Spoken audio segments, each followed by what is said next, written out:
اللہ کے رسول دوپہر کا وقت ہے اور سمر ہے اور مدینے کا سمر بہت ہی ہاٹ، بیٹی کے حجرے میں داخل ہوئے، شہزادی کے حجرے میں۔ ایک مرتبہ دیکھا کہ شہزادی چکی پیس رہی ہیں یا چکی چلا رہی ہیں۔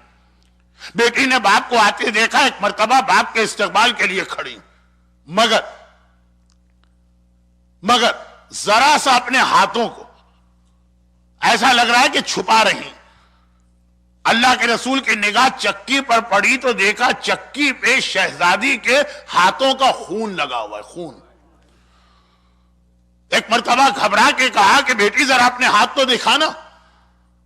باپ کا حکم آ گیا، بیٹی نے ہاتھ دکھائے تو دیکھا گرمیوں چکی پتھر کی بنی ہوتی ہے، وہ اتنا گرم ہو چکا ہے پتھر کہ اسے چلانے کی وجہ سے شہزادی کے ہاتھ کی کھال پھٹ گئی ہے اور خون نکل آیا۔